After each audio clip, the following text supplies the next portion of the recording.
vivacious he is, and I only hope that we all at this age will be half as healthy and young and active as he is now. Now, the floor is yours.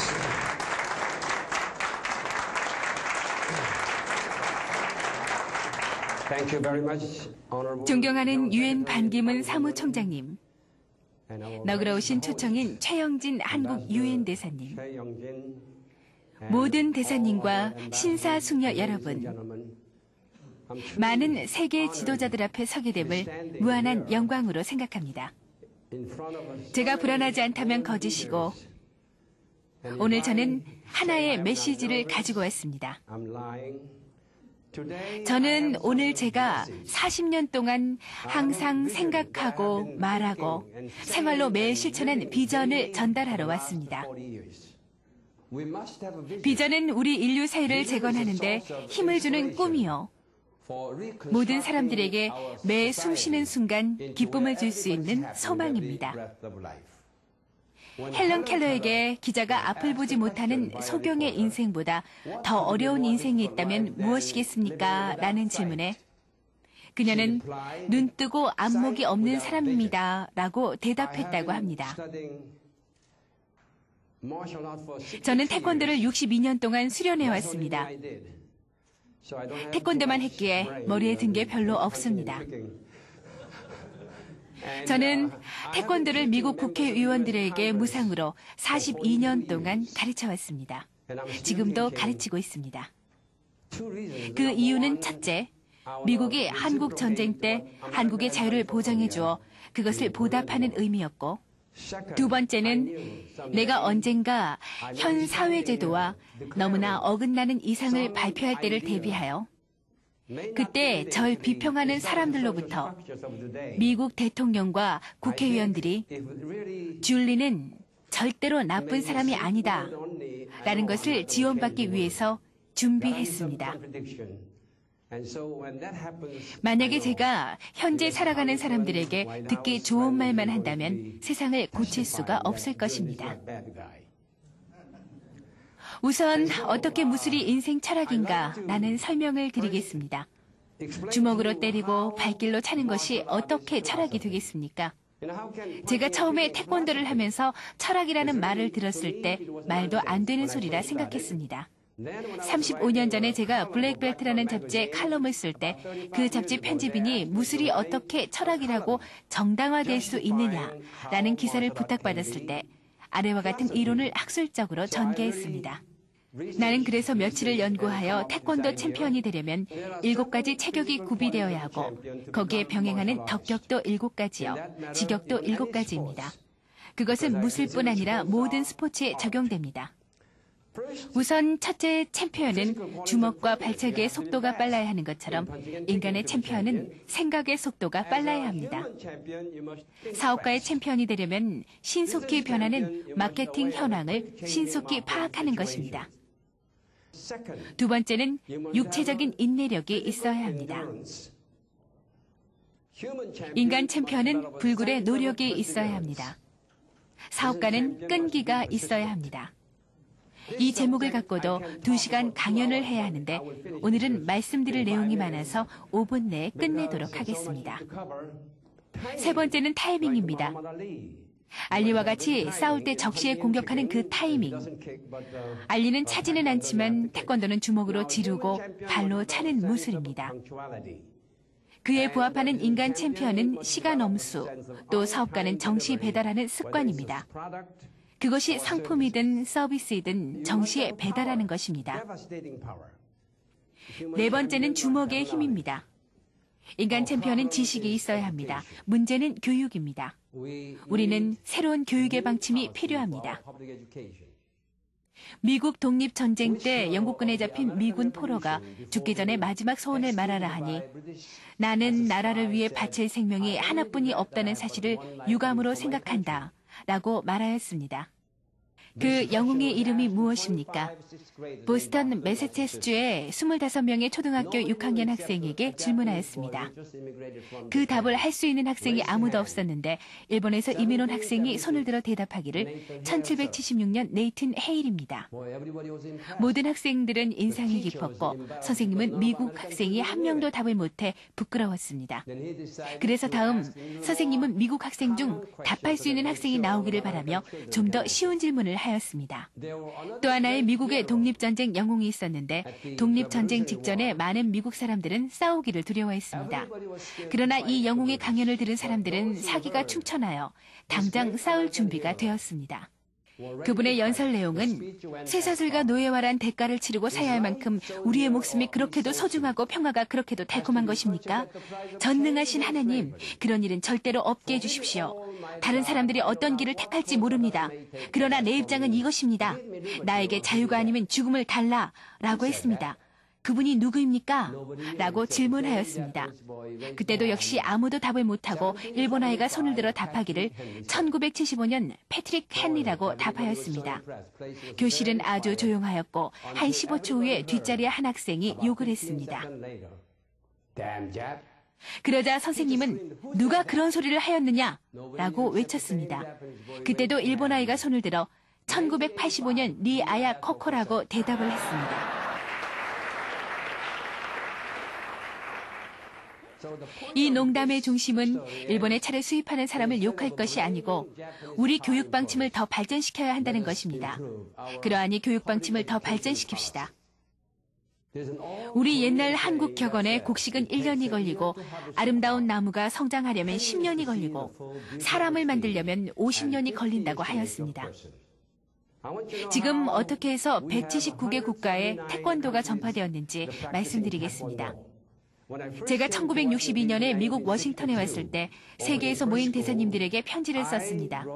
내용은 대사님들의 자녀들이 줄리 태권도를 수련하면 모두 우등생으로 만들어드리겠습니다. 이런 편지를 1년에 1회, 10년에 걸쳐 보냈습니다. 그래서 많은 대사님들이 자녀들을 우리 도장에 보냈습니다. 4, 5년의 임기가 끝나고 돌아갈 때 많은 대사님들이 우리나라에는 태권도가 없으니 사범 한 분을 모시고 가고 싶다고 했습니다. 그때 사범이 부족하여 한국 태권도 협회에 의뢰하여 대사님들께 소개했습니다. 이것이 씨앗이 되어 그 인접 국가에도 태권도를 알리게 되고 한국의 태권도 사범들을 해외에서 많이 초청했던 것입니다. 우등생이 되지 않으면 검은 띠를 주지 않기 때문에 공부를 열심히 했습니다. 저는 태권도 역사의 한 부분의 역할을 했다는 사실에 자부심을 느낍니다. 지금 구소련에 65개의 우리 준리 태권도장이 있습니다. 구소련에서 1991년 정월달 10하루 동안 일본 가라데 사범 78명을 모아서 하루 18시간씩 11일 세미나를 가졌습니다. 그리고 마지막 날에는 15시간 질문과 대답 시간을 가졌습니다. 한 학생이 질문하기를 닭이 먼저요, 계란이 먼저요 하고 질문했습니다. 이 질문에 답했을 때 만장일치로 기립박수를 해주었고 그날 65명의 가라데 도장을 운영하는 사범들이 준리 태권도에 가입했습니다. 사업가는 재정력이 있어야 합니다. 5번째는 태권도 챔피언은 균형성을 갖추어야 합니다. 한 발로 차면 한 발로 서 있어야 하는데 균형을 잃어버리면 격투에 실패합니다. 그리고 인간 챔피언은 이성의 균형입니다. 이성을 중심으로 해야지 맹신하면 안 됩니다. 로마의 유명한 정치 철학가 마코스 세교로라는 분의 말씀은 참 진리는 우리 이성과 대자연이 부합되는 것이다 라고 하였습니다. 인간 이성의 신성이 어디 있습니까? 그러니 신성을 버리고 맹신하는 것은 죄라 하였습니다. 절대 맹신하면 안 됩니다. 물질 문명은 지난 기록된 인류 역사에 엄청난 발전을 하였습니다. 그러나 정신 문명은 제자리 아니면 후퇴하고 있습니다. 물질 문명은 이성, 즉 과학을 중심으로 연구했지만 정신 문명은 맹신 아니면 가상을 기준으로 연구했기 때문에 발전되지 않았다고 생각합니다. 그렇다면 이 가상이 잘못된 것은 아닌가 생각합니다.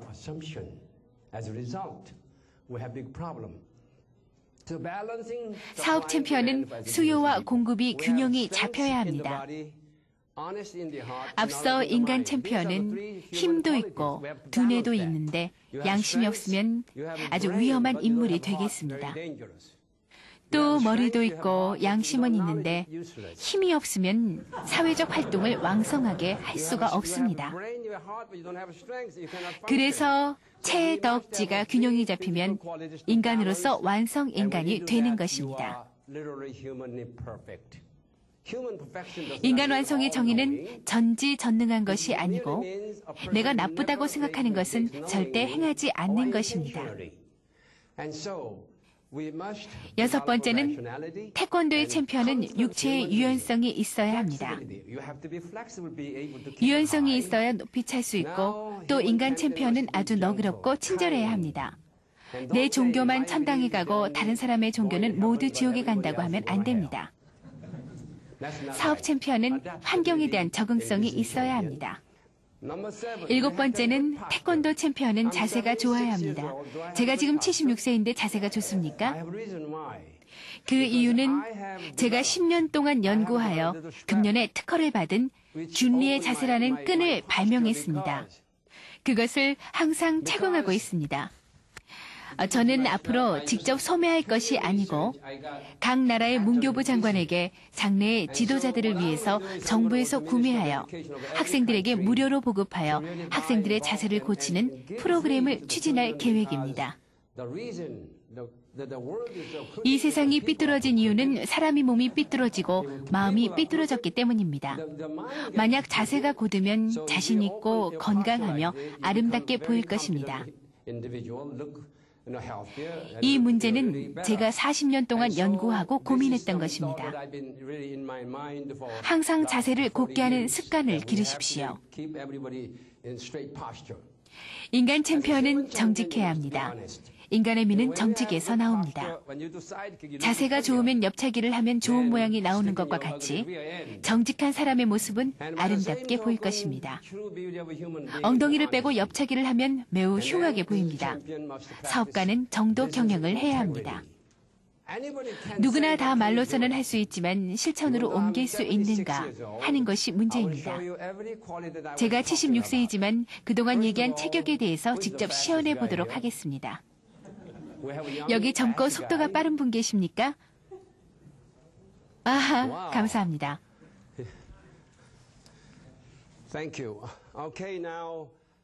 제 주먹의 속도를 테스트하는 방법입니다. 자, 오른발을 앞으로 내디디시고 내가 주먹을 지를 때 막아보세요. 연습입니다. 자, 준비하시고 이제 진짜입니다. 이번에는 보지도 못했군요. 다시 한번 역시 못 막았습니다.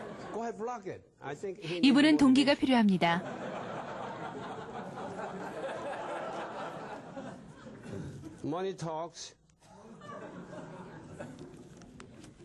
$100불짜리가 어디 외출했나요?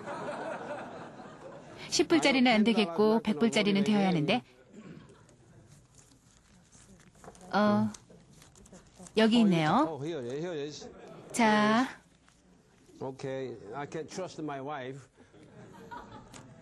자, 그럼 준비할까요? 정말 준비가 단단히 되었네요.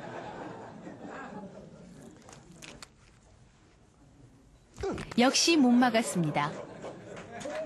감사합니다. 자,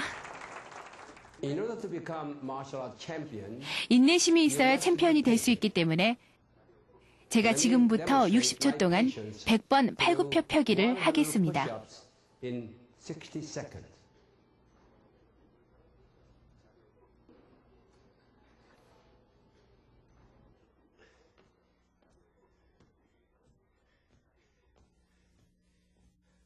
열,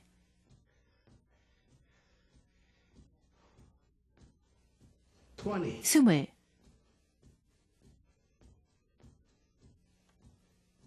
30, 40,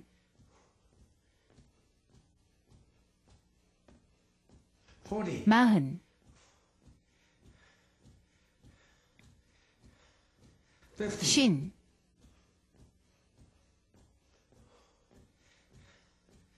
예순,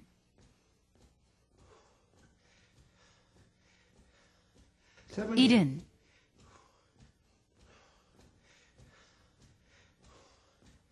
여든,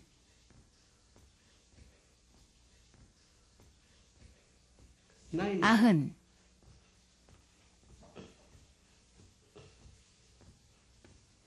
100, 1, 2, 3.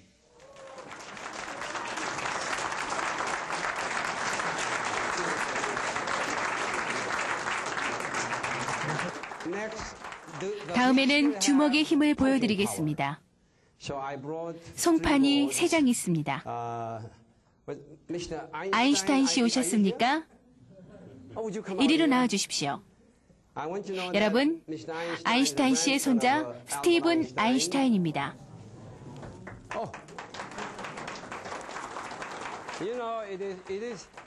전 정말이지 뭔가 좋은 일을 해야 할 운명을 타고난 것 같습니다.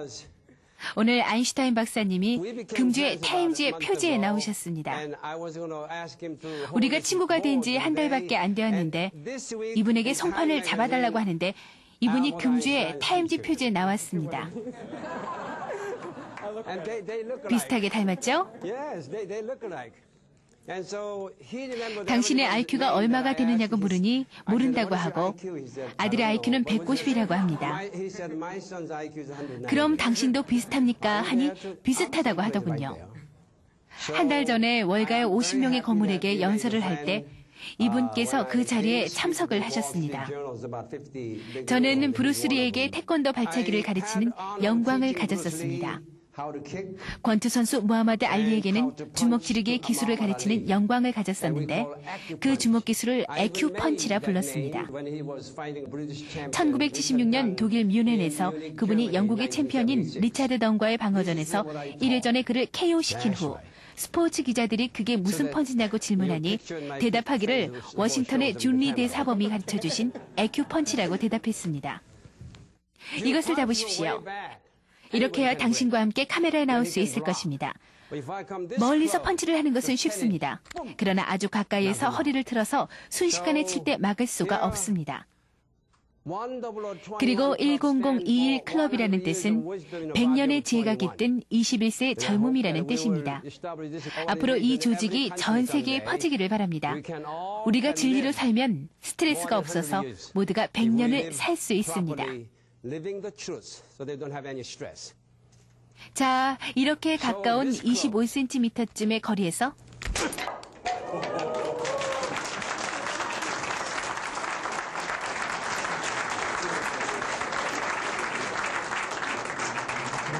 감사합니다. 76세 연령의 균형성을 보입니다.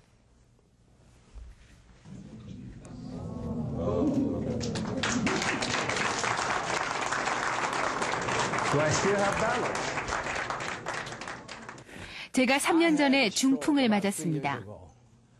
손가락을 움직이지도 못했습니다. 그전에는 73세 때에도 하루에 팔굽혀펴기를 1000번씩 했습니다. 어릴 때부터 심장 판막증을 타거나 6시간 동안 심장 수술을 했는데 수술이 잘못되어 다시 가슴을 열어 2번째 수술을 했습니다. 그때 혈관의 공급이 막혀 두뇌로 올라가 중풍을 맞게 되었습니다. 그래서 11시간 동안 수술을 하였습니다. 옛날에는 반기문 사무총장님 앞에서 머리에 물잔을 올리고 송판을 3장 격파하고도 물을 쏟지 않을 정도였습니다.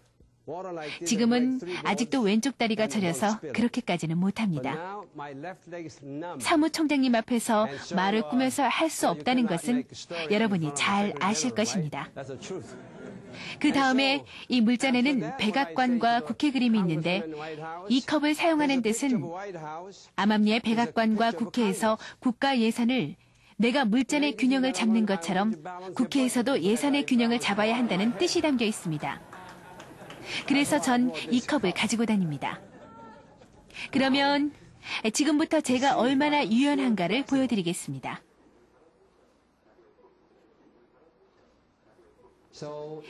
여러분들이 지금 제가 말씀드리는 그대로 실천하시게 되면 1년이면 누구나 다 부드러워지실 수 있습니다. 앞으로는 텔레비전을 시청하실 때 편안한 의자에만 앉지 말고 바닥에 앉으십시오. 여러분들은 이 세상이 어떻게 돌아가야 하는지 알기 위해서는 하루에 뉴스 30분씩은 보아야 할 것입니다. 이와 같이 좌우로 유연하게 운동을 합니다. 여러분이 이렇게 앉아서 머리부터 방바닥까지 10인치라고 가정합시다. 일주일에 7일 이렇게 30분씩 운동을 하신다면 일주일에 4분의 1인치를 부드럽게 하실 수 있을 것입니다. 한 달이면 1인치, 12달이면 12인치. 아마 머리가 땅에 닿을 것입니다.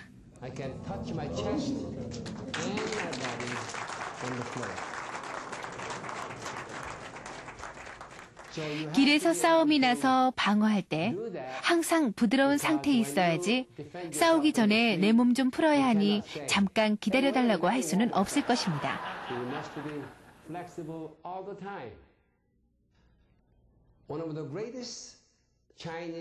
유명한 중국의 철학자가 이렇게 말씀했습니다. 인생이 처음에 태어날 때는 부드럽고 연하나 죽을 때는 뻣뻣하니라. 초목은 어려서 물기가 있고 연하나 죽을 때는 뻣뻣하니라. 뻣뻣함은 죽음의 제자요 부드러움은 생명의 제자이니라. 노자가 하신 말씀입니다. 가장 유연한 물질인 물은 아주 높은 하늘 꼭대기에서 땅으로 내려오면 항상 가장 낮은 곳을 찾아다니는 것이 물입니다. 모든 생명체에 생명을 주고 일이 다 끝나면 다시 수증기로서 하늘로 올라갈 때 내가 무엇을 했다고 하지 않고 겸손하게 사라지는 것이 바로 물입니다. 마지막으로 7번째 체격은 고든 자세입니다. 이 7가지를 다 이루려면 규범이 있어야 합니다.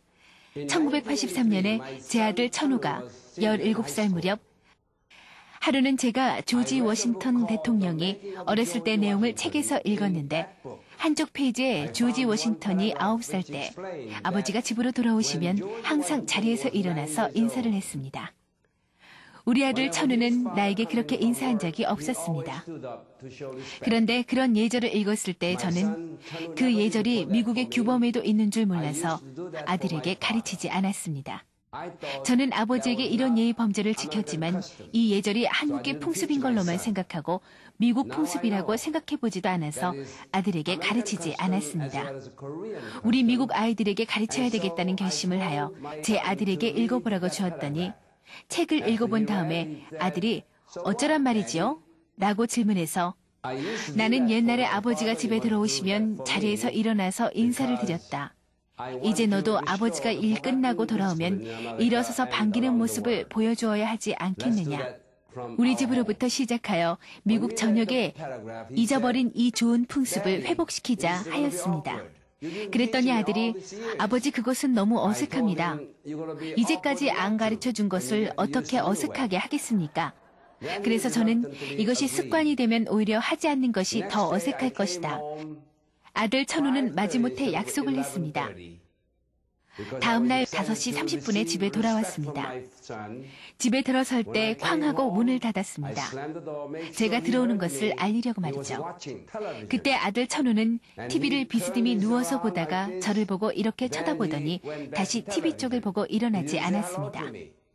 아버지와 약속을 까맣게 잊어버렸던 것입니다. 누가 일어났는지 아십니까? 저희 조그만 프랑스의 푸들 강아지가 일어났습니다. 동물도 사랑하는 사람이 오면은 자리에서 일어납니다.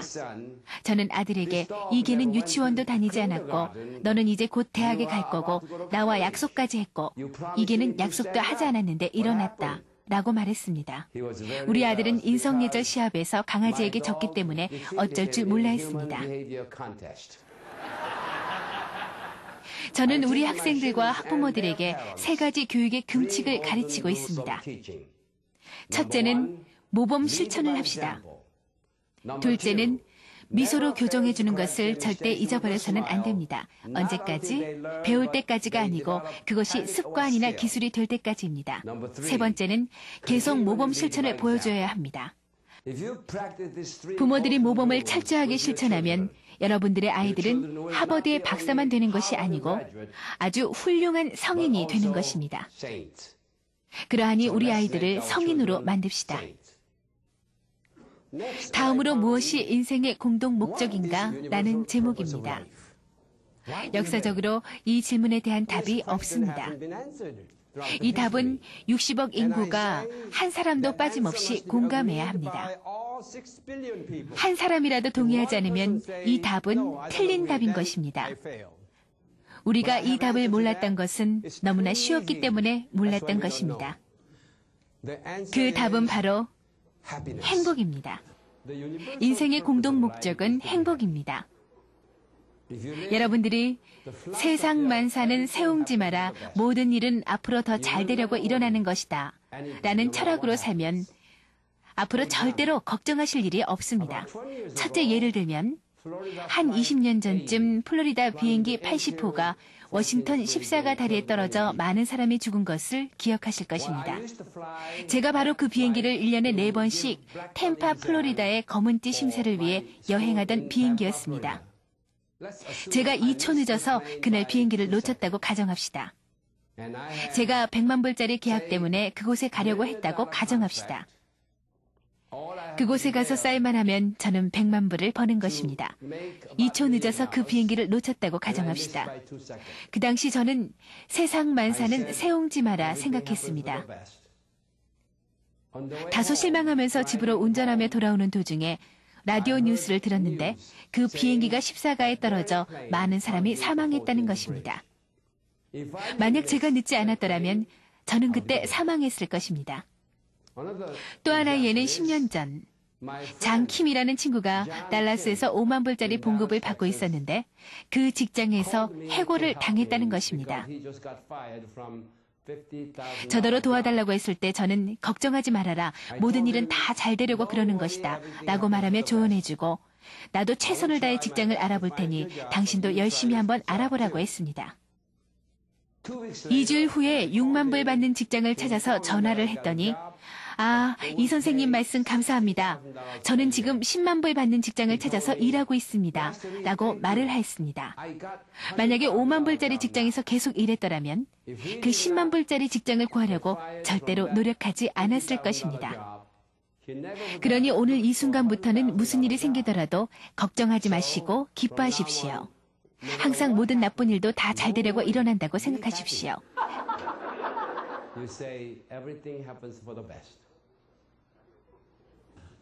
이 철학에 동의하지 않으신 분 계십니까? 불행하고 싶으신 분 계십니까? 원하신다면 저는 여러분들을 불행하게 해주는 전문가입니다. 이제 우리는 인생의 목적이 무엇이라는 정의를 내렸습니다. 그것은 바로 행복이라는 것을 말씀드렸습니다. 우리 집 강아지에게 물어봐도 역시 행복이라고 했습니다. 이제 우리는 인생의 목적이 결정되었으니 인생의 가치관은 목적에서 나옵니다. 우리가 이 마이크의 목적을 모르면 아마도 이것을 버릴 것입니다. 왜냐하면 목적을 모르고 가치를 정할 수 없기 때문이죠. 우리가 인생의 목적을 몰랐기 때문에 인생의 가치를 몰랐던 것입니다. 그러면 지금부터 3가지 인생 공동 가치관을 설명해 드리겠습니다. 언제 우리가 가장 행복합니까? 사랑을 주고받을 때입니다. 동의할 수 없다는 분 계십니까? 아마 이 답은 60억 인구가 모두 다 공감하는 가치관입니다. 바로 사랑입니다. 제가 왜 내 아름다운 아내를 사랑했겠습니까? 그것은 바로 아내가 제 눈에는 제일 아름답기 때문입니다. 아름다움이 우리가 사랑하는 이유입니다. 미에는 마음의 미가 있고 피부의 미가 있습니다. 피부의 미는 메리케이나 에이본으로 화장하면 누구나 다 예뻐질 수 있습니다만 우리 마음을 예쁘게 해줄 수 있는 화장품은 무엇이겠습니까? 그것은 바로 진리입니다. 만약에 여러분들이 제가 하는 말을 반복해서 자기 목소리로 자기 귀로 들으면 더 실감이 나실 것이니 제가 하는 대로 따라해 주십시오. 내가 진실하면 내 마음이 아름답고 내 마음이 아름다우면 모든 사람이 나를 사랑하고 모든 사람이 나를 사랑할 때 나는 행복하다. 내 말이 맞죠? 그래서 TBL 진리와 미와 사랑은 선의 3대 가치관입니다. 저는 미국 국회의원들에게 왜 우리 헌법에 선악의 정의가 없습니까? 질문하니 그걸 생각해 본 적도 없다고 했습니다. 그래서 저는 많은 미국 국회의원들에게 생각하도록 하고 있습니다.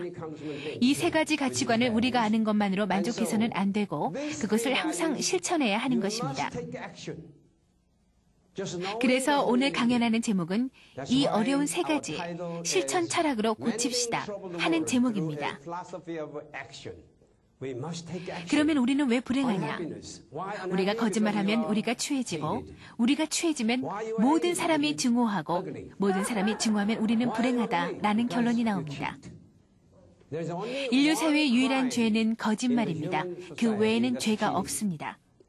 다시 한번 말씀드리면 내가 거짓말하면 내 마음이 취해지고 내 마음이 취해지면 모든 사람이 나를 증오하고 모든 사람이 미워하면 나는 불행하다는 결론입니다. 이렇게 간단합니다. 이 3대 가치는 악의 가치라고 하겠습니다. 이 3대 가치는 이해를 하되 절대 실천을 하면 안 됩니다. 지금 이제 우리는 무엇이 선이고 무엇이 악인지를 알았습니다. 그런데 우리 역사는 악으로부터 실천을 했습니다. 우리가 절대적으로 양심적인 사람이 되면 우리는 절대적인 신과 같은 사람이 되는 것입니다. 정말입니다. 그렇게만 된다면 모든 사람은 다 일하지 않고 백만장자가 될 수 있습니다. 저는 여러분들이 무슨 생각을 하고 있는지 알고 있습니다. 이 사람 정말 돌았군. 아인슈타인도 처음 상대성 원리를 발표했을 때 모든 사람이 돌았다고 했던 것을 아십니까? 또 밤의 지구를 전구로 환하게 밝히겠다던 토마스 에디슨, 또 날아다니는 새와 같이 날겠다는 라이트 형제 등 모든 사람들은 돌았다고 하였습니다. 그러나 그들은 새 역사를 만든 분들입니다. 저는 아주 정확하고 확실한 비전을 가지고 말씀드리는 것입니다. 사람들에게 동기를 불어넣어주는 방법에는 두 가지가 있습니다. 우리는 돈을 동기로 하지 않고 행복한 인생을 동기로 해야 합니다. 사람들을 공포로 동기를 주지 말고 소망으로 동기를 불어넣어 주어야 합니다. 그러면 지금부터 공포의 동기 방법을 예를 들어 말씀드리겠습니다. 달라스 텍사스에 18살 미녀의 딸을 가진 억만장자가 살았습니다. 이분은 18살 먹은 딸에게 아주 건강하고 용기 있는 남편을 구해주기로 결심을 했습니다. 그래서 이분은 스위밍풀 파티를 하기 위해서 그 근처에 200명의 총각들을 집으로 초청했습니다. 젊은이들이 도착했을 때는 수영장에 무시무시한 악어 2마리가 수영하고 있었습니다. 그래서 이게 무슨 스위밍풀 파티냐 하고 많은 사람들이 궁금해할 때 주인이 나오자마자 여러분 환영합니다 하면서 누구든지 이 수영장에 뛰어들어가서 악어에 잡히지 않고 저 끝까지 수영해 가면 세 가지 선택을 드리겠습니다 라고 말했습니다. 첫째로 100만 불을 드리겠고 그것이 안 되면 1000에이커의 기름진 땅을 드리겠습니다. 그것도 싫으면 우리 딸은 물론 내 재산의 모든 상속자로 우리 딸과 결혼시키겠습니다. 라고 발표를 마치는 순간 한 청년이 수영장에 뛰어들더니 악어에 잡히지 않고 끝까지 수영을 해서 밖으로 나왔습니다. 억만장자는 축하합니다. 당신은 100만 불을 받겠습니까? 아니요. 1000에이커의 기름진 땅을 가지겠습니까? 아니요. 그러면 우리 딸과 결혼을 원하시는군요? 아니요. 그러면 무엇을 원하십니까? 누가 나를 물에 떠밀어 넣었는지 알고 싶습니다.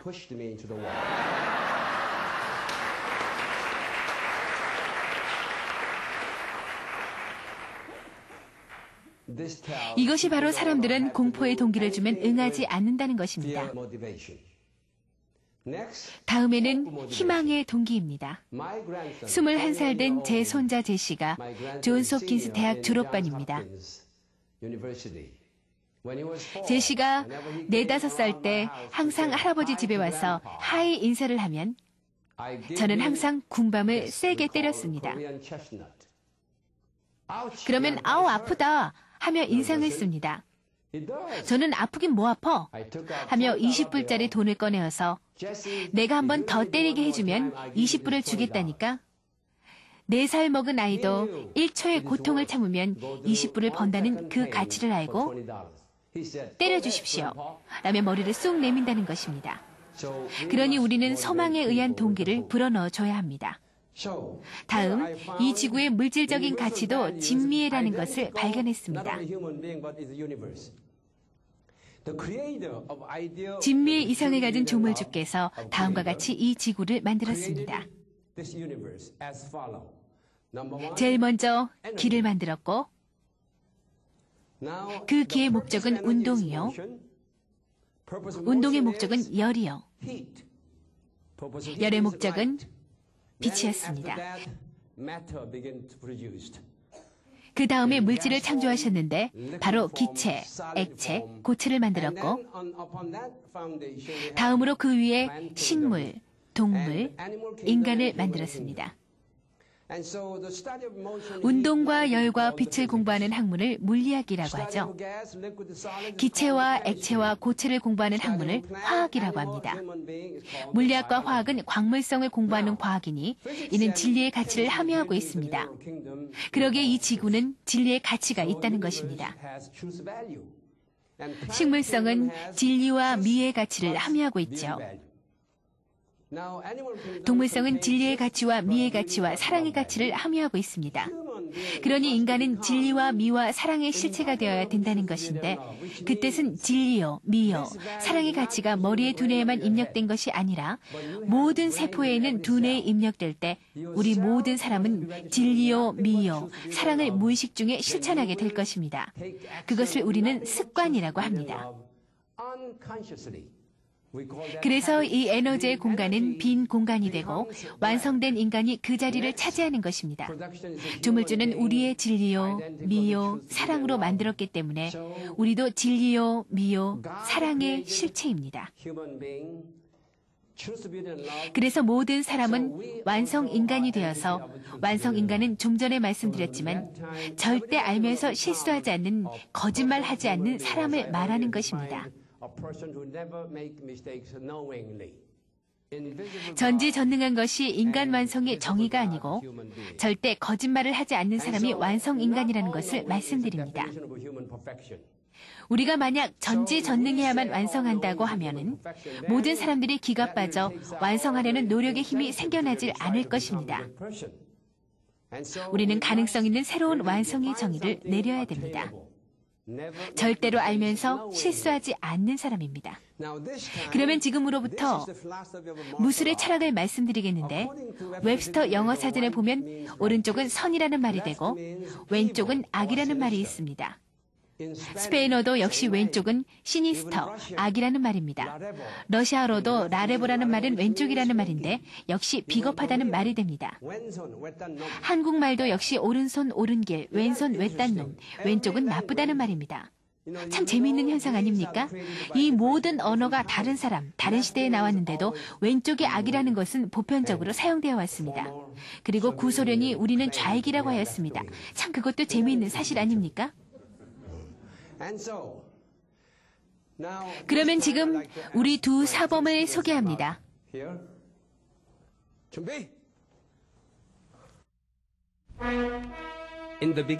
태초에 우주가 창조된 것은 하나님의 에너지로 대허공을 휩쓸어 창조하셨으니 그 오묘함은 만물에서 볼 수 있다. 즉, 진리요, 미요, 사랑의 우주입니다. 그 다음 조물주께서는 당신의 가장 위대한 창조업적이신 사랑하는 남자와 여자를 지으셨다. 그 다음 수수께끼로 남아있는 한 요소가 있으니 그는 바로 거짓, 추함, 증오의 악의 3대 가치입니다.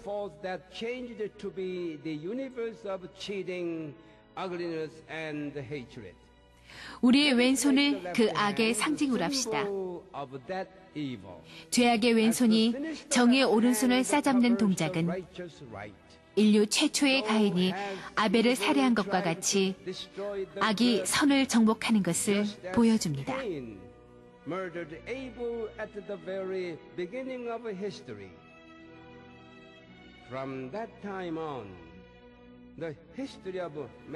그때부터 인류 역사는 선과 악의 투쟁이 계속이었으니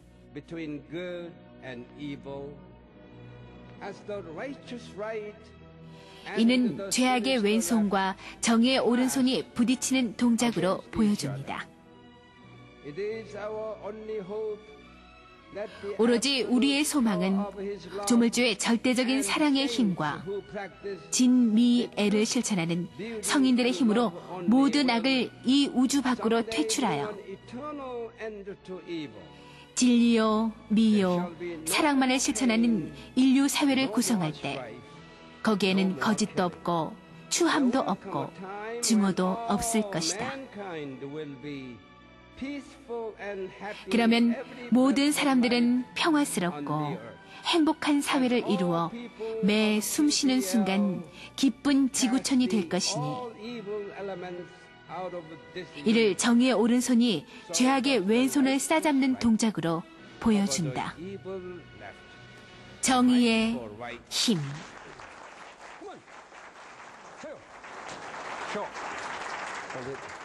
이 자리에 나온 사범님 티몽은 중국에서 왔고 셰뇽, 그 부인 셰뇽 웡입니다. 어떻게 중국 남편을 만나느냐고 했더니 셰뇽은 저는 다양성을 결혼 생활로 실천하고 있습니다 라고 대답했습니다. 이 두 분이 결혼했을 때 내가 이분에게 말씀드린 것은 이 다음에 아이를 낳으면 하버드 대학에 박사학위를 목표로 하는 것보다는 성인이 되는 것을 목표로 해달라고 당부했습니다. 저는 항상 전화할 때마다 마무리에 장래 성인이 어떻게 자라고 있냐 라고 물어보면 아직은 성인같이 행동하지 않으나 차츰 좋게 달라지고 있습니다 라고 대답합니다.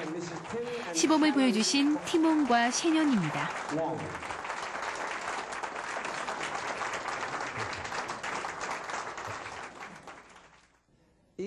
E는 MC의 제곱, E는 질량의 광속을 제곱한 것이라고 하는 아인슈타인의 상대성 원리입니다. 그러나 새로운 퀀텀 물리학에서는 이 M이 공간이 없이도 존재할 수 있다는 이론이 새로 나왔으나 보편적으로 질량은 공간을 차지하고 또 광속은 시간으로 재기 때문에 그래서 시간과 공간은 바로 우주라는 것을 말씀드립니다. 그러니 우주는 에너지 덩어리입니다. 우주는 광물성, 식물성, 동물성으로 나뉘어져 있고 그 가치들은 광물성은 진리의 가치를, 식물성은 진리와 미의 가치를, 동물성은 진리와 미와 사랑의 가치를 함유하고 있습니다. 이 에너지를 함유한 조물주는 진리요, 미요, 사랑의 신이기 때문에 우리 우주 안에 포함된 모든 피조물은 진리요, 미요, 사랑의 가치를 함유하고 있는 것입니다. 그래서 이 지구촌은 행복한 에덴 동산입니다. 이 세상에는 많은 종교가 있습니다. 모두가 내 종교만이 진리라고 주장하고 있습니다. 마치 소경 5명이 코끼리를 만지고 자기가 만진 부분만을 전체 진리로 알고 있는 것과 마찬가지로 모든 종교가 부분적인 진리는 있지만 전체적인 진리를 함유하고 있는 종교는 없습니다. 이 언쟁을 해결할 수 있는 유일한 방법은 그분들의 눈을 뜨게 하여 전체를 보여주는 것입니다. 모든 종교도 역시 부분적인 진리는 다 가지고 있지만 전체적인 진리를 모르고 있기 때문에 혼란스러운 것입니다. 어떻게 합니까? 바로 우리가 살고 있는 이 세상이 증명입니다. 모든 사람이 진리요, 미요, 사랑의 실체가 되면 정부가 필요 없을 것입니다. 미 4대 대통령 제임스 메디슨이 그런 말씀을 했습니다. 모든 사람이 천사와 같으면 정부가 필요 없을 것이다. 저는 그에 따라서 질문을 해보겠습니다. 모든 사람이 천사와 같으면 태권도가 필요하겠습니까? 물론 아니죠. 모든 사람이 천사라면 저는 이렇다 저렇다 답을 피하겠습니다. 여러분들이 답변을 찾으십시오. 모든 사람들이 천사라면 십계명이 필요하겠습니까? 혹은 인격 교육이 필요합니까? 질문의 답은 각자가 가지시기를 바랍니다. 앞서 아무도 일하지 않고 모두가 백만장자가 될 수 있다는 말씀을 드렸죠. 구소련의 외무부에서 이 행복론에 대한 내용의 기사를 부탁해서 써주었더니 그 기사가 1991년 그 해의 기사로 선정되어 상을 탔습니다. 잡지 이름은 인터내셔널 어페어스라는 잡지입니다. 옛날 구소련의 외무부 장관 앤드류 그로미코가 이 잡지를 창설했고 지금은 내 친구 보리스 피아디셰브라는 대사님이 발행인입니다. 고르바초프 정권 시절에 제가 공산주의는 절대 불가능하다고 썼습니다. 저는 구소련 땅에서 퇴출될 것을 각오하고 썼습니다. 그런데 그 기사를 보고 뜻밖에도 공산주의 이념을 가리키는 지나니아 소사이어티의 총책임자인 블라디미어 쿠디노브가 저를 찾아왔습니다. 찾아와서 많은 질문을 해서 제가 다 대답을 했습니다. 2시간 동안 많은 질문을 한 다음에 하시는 말씀이 우리도 공산주의가 안 된다는 것을 압니다 라고 하였습니다. 그때가 1991년 7월 15일이었는데 언제 다시 모스크바로 오시느냐 해서 9월 1일이면 올 수 있다고 했습니다.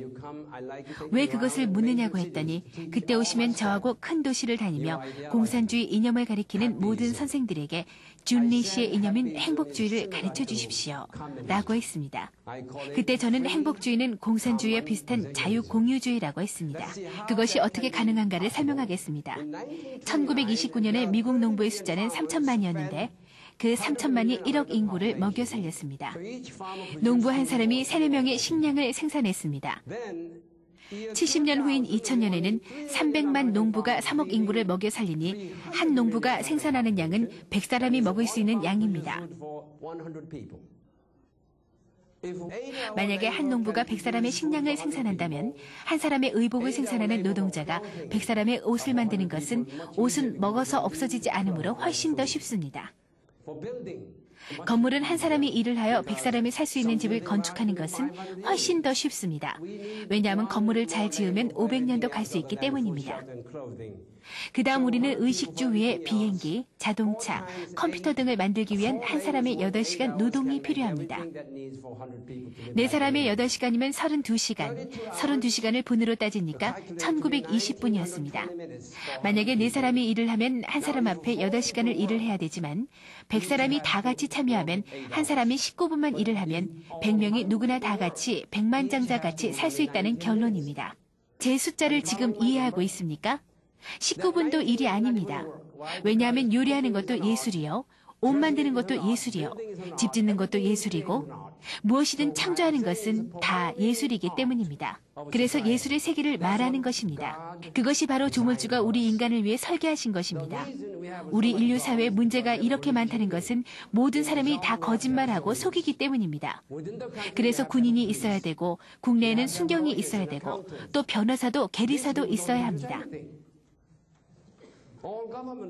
그분들은 무엇을 생산하는 사람들이 아닙니다. 정보 일하는 사람들은 생산을 하지 않습니다. 그들은 나쁜 사람을 감시하는 일만 합니다. 그러면 우리가 1시간 일하고 8시간 수면하고 15시간 뭘 할 겁니까? 춤추고 노래하고 그림 그리고 조각하고 운동하고 발명하는 것입니다. 미국 제2대 대통령 존 애담스가 쓴 글을 접했습니다. 그 글은 다음과 같습니다. 정치는 신의 과학이다.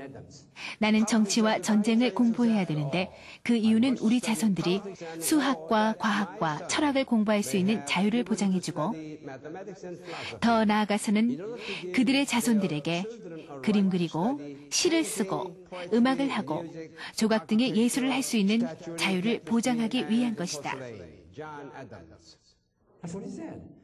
미국의 조상들은 우리가 필요한 모든 진리의 말씀을 하셨습니다. 오늘날 미국은 이라크 전쟁 때문에 세계의 미움을 받는 나라가 되었지만 미국 조상들이 인류를 위하여 공헌한 것은 항상 존경해야 할 것입니다. 그 이유로 저는 미국에 애국하려고 하는 것입니다. 그것은 내가 미국 사람이고 한국 사람이어서가 아니고 미국은 우리 생활의 인류 역사를 좋게 바꾸었기 때문입니다. 상기 예술의 활동은 우리들의 정신과 몸의 건강을 줄 것입니다. 우리 모두가 진리요, 미요, 사랑을 실천하는 신격인이 된다면 이 사회의 모든 인류의 문제는 사라질 것입니다. 개인 간의, 단체 간의, 종교 간의, 국가 간의 갈등의 이유에는 3가지 이유가 있습니다. 첫째는 사상 대립, 이해 대립, 감정 대립입니다. 여기에 진리와 미와 사랑은 상기 3가지 갈등의 이유의 해결책입니다. 그래서 우리가 진리요, 미요, 사랑의 사상이 머리 두뇌에만 입력된 것이 아니고 몸 안에 있는 모든 세포 안에 있는 두뇌에 입력되었을 때 우리는 모두가 신격 인간이 될 것입니다. 대사님들, 신사숙녀 여러분, 오늘의 핵심 메시지는 다음과 같습니다. 우리는 진실로 조물주의 뜻을 정확하게 알고 있다고 생각하십니까? 조물주는 우리가 정말로 천국을 가기 위해서 하나님을 사랑하기를 바란다고 생각하십니까? 그렇지 않으면 뜻이 다를 수도 있다고 생각하십니까? 다음은 저의 개인적인 생각입니다. 조물주는 우리들에게 하시는 말씀은 너희들은 제발 나를 의식하지 말고 나를 잊고 서로 사랑만 하여라. 그러면 너희들이 느끼는 행복을 감사하며 이 행복의 근원이 누구인가 하고 나를 찾을 것이다. 이렇게 해서 감사한 끝에 나를 사랑해 주는 것을 바라지, 나를 사랑하지 않으면 지옥에 보낸다는 공포심 때문에 나를 사랑하는 척하는 너희들을 보고 싶지 않다는 것은 너희들의 상식일 것이다. 나를 의식하지 말라는 또 한 가지의 이유는 내가 나타나면 너희들 자유가 있다고 생각하느냐? 그 자유는 나의 가장 소중한 선물이 아닌가?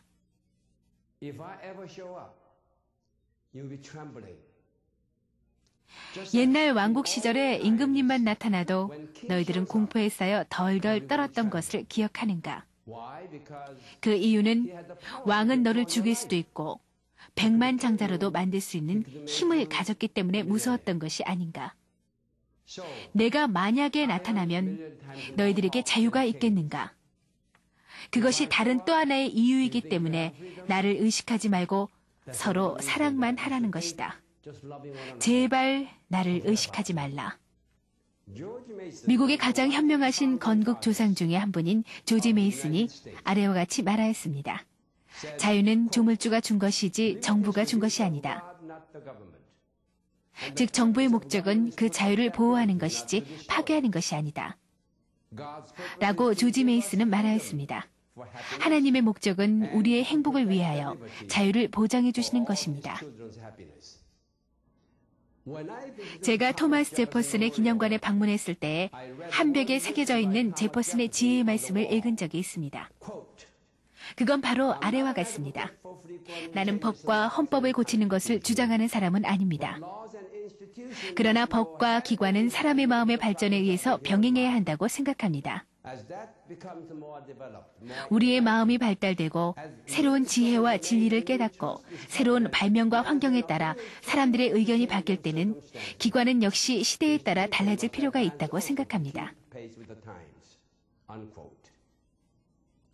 조물주의 말씀은 나는 너희들 육신의 부모와 같이 무조건 사랑의 조물주로서 욕심쟁이 조물주가 아니다. 내가 나를 위해서 생명을 버릴 때는 천국을 가고 싶은 조건에서 죽지만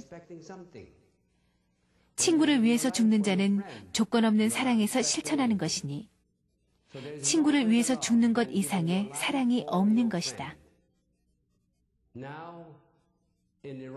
오늘날 이라크에서는 서로 죽이고 있다.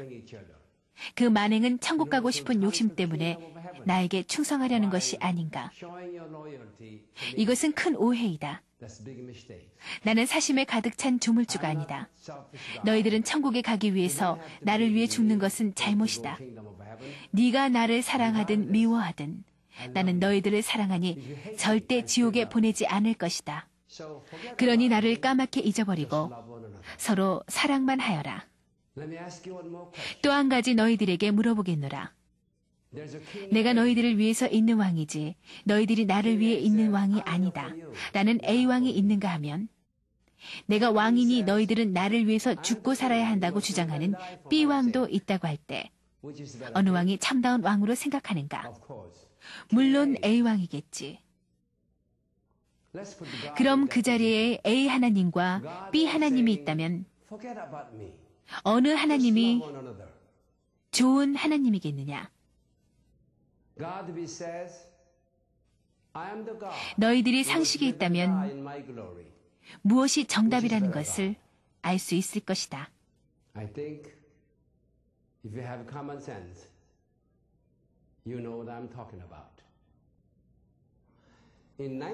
1929년에 인도의 유명한 타골 선생이 동경에서 강연을 하셨는데 그 중에 관중으로 있던 한 사람이 강연이 끝나고 나가시는 타골 선생님을 붙들고 우리 조선 땅에 오셔서 같은 연설을 해줄 수 있느냐고 동아일보 특파원이 간청을 했다고 합니다.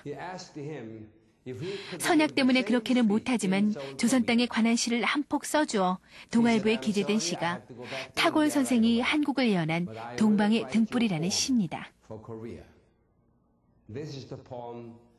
동방의 등불.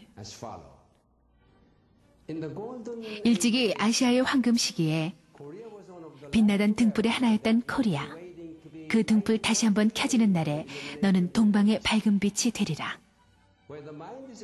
마음에는 두려움이 없고 머리는 높이 쳐들린 곳. 지식은 자유스럽고 좁다란 담벽으로 세계가 조각조각 갈라지지 않는 곳. 진실의 깊은 속에서 말씀이 솟아나는 곳. 끊임없는 노력이 완성을 향하여 팔을 벌리는 곳. 지성의 맑은 흐름이 굳어진 습관의 모래벌판에 길 잃지 않는 곳. 무한히 퍼져나가는 생각과 행동으로 우리들의 마음이 인도되는 곳. 그러한 자유의 천국으로 내 마음의 조국 코리아여 깨어나소서. 라빈드라나스 타고르.